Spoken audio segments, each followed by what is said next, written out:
কিন্তু যদি বলি আচ্ছা এই আমি যে জায়গাটা রয়েছি এই জায়গাটা কি সবচেয়ে বড় না এর বাইরেও তো আরও অনেক জায়গা রয়েছে, রাস্তাঘাট রয়েছে ইত্যাদি। টোটাল উত্তরপাড়াটা এইটুকু জায়গাটা থেকে অনেক বড়। উত্তরপাড়াটা কি তাহলে সবচেয়ে বড় না? তার সেটা হুগলি জেলার ভেতরে, তাহলে হুগলি জেলাটা উত্তরপাড়ার থেকে অনেক বড়। এইভাবে হুগলি জেলার থেকে বড় পশ্চিমবঙ্গ, পশ্চিমবঙ্গের থেকে অনেক বড় ভারত, ভারত এশিয়ার মধ্যে আছে, এশিয়াটা ওয়ার্ল্ডের মধ্যে আছে, ওয়ার্ল্ড আবার এই সৌরজগতের মধ্যে আছে। এইভাবে আমরা দেখছি যে বড়, তার থেকেও বড়, তার থেকেও বড়। একটা সময়ের পর আমরা মানে গুণে বলতে পারছি না, মানে আমরা যেহেতু দেখতে পাচ্ছি না বা ইয়ে করতে পারছি, তাহলে সেগুলো তো আমি সংখ্যা দিয়ে গুনতে পারছি না।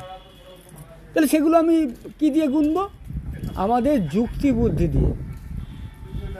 সেই যুক্তি বুদ্ধি দিয়ে গণনাটা হচ্ছে আমি বলবো কিছুটা ফিলোসফি বলতে পারি, ফিলোসফি বলতেই পারি, কারণ তর্কশাস্ত্র ইত্যাদি এগুলো সবই ফিলোসফির এক একটা পার্ট। হ্যাঁ, তা আমি ফিলোসফিক্যালি বিচার করে বলতেই পারি যে না, এর বাইরে আরও অনেক সৌরজগৎ আছে, তাদেরও অনেক গ্রহ আছে ইত্যাদি আছে। আবার যদি আমি ক্ষুদ্র বলি, ক্ষুদ্র করতে করতে আমি অণু অবধি পৌঁছলাম, সেটাকেও ভেঙে আবার পরমাণু করা যাচ্ছে।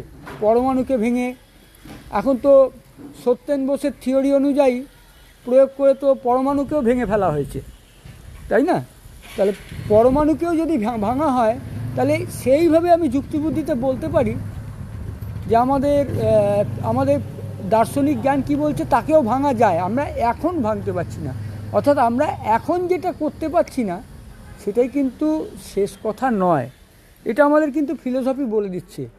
তাহলে যেখানে অঙ্ক মানে সংখ্যার অঙ্ক, গণিত যেখানে আর কাজ করতে পারছে না, সেখানের বাকিটা কিন্তু আমরা ফিলোসফি দিয়ে করতে পারি। তাহলে ফিলোসফি দিয়েও আমরা হিসেব করতে পারছি। তাহলে ফিলোসফিটা এমনি অঙ্ক না হলেও ওটাও কিন্তু একটা বড় ধরনের অঙ্ক, পরোক্ষভাবে ওটাকে অঙ্ক বলাই যায়, ওটাও একটা হিসেব করার ব্যবস্থা।